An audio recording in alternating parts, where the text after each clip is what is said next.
let's look at a test for independence of these exterior and interior car colors. In SAS Studio, we're going to go to Table Analysis. And since I've already been working with this car colors data, it's already selected. But let me select it again.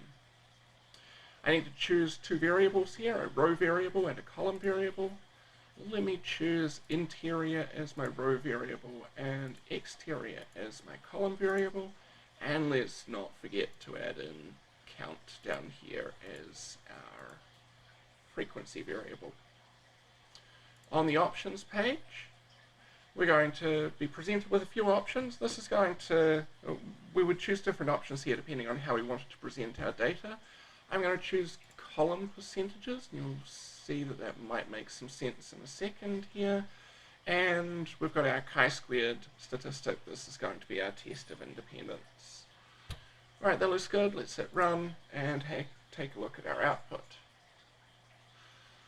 Okay, so over here we've got our exterior car colors as column variables, our interior car colors as row variables.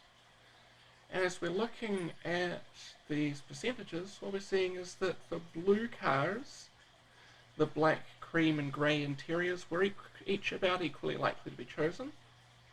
For red exteriors, well, we had more people choosing black. For silver exteriors, we've got way more people choosing black than cream or grey. 67% of people chose a black interior when they chose a silver exterior, and pretty similar for white. Now, if you have a hard time seeing those in number form, I've got good news for you, because we've got some nice graphs down here. And in fact, my favorite version of this graph is this one. This graph is a stacked bar chart. At least it's similar to a stacked bar chart. And this is showing within each of these exterior colors, blue, red, silver, and white, what proportion of black, cream, and grey interiors were chosen. So for the blue exterior, it looks like black, cream, and grey were about equally likely. For the red exterior, again, black, cream, and grey are more or less equally likely to be chosen. But for silver and white, we've got way more black interiors chosen when people choose a silver or white exterior.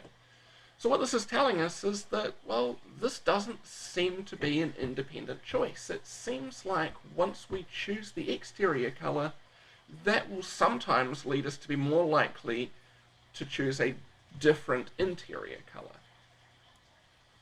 Our chi-squared statistic down here bears that out. Oh, let's think about what this graph would look like if we did have independence. If we did have independence here, then what we'd expect is that this pattern should be about the same across all four of these exterior colors. That is, we'd see about the same fraction of people choosing black, cream, and grey. Now, it needn't be the exact same fraction. It needn't be 33% for each. It could be, 25% black, 50% cream, 25% grey. But we'd see that same pattern repeating for each of the exterior colors. But that's not what we're seeing here, right?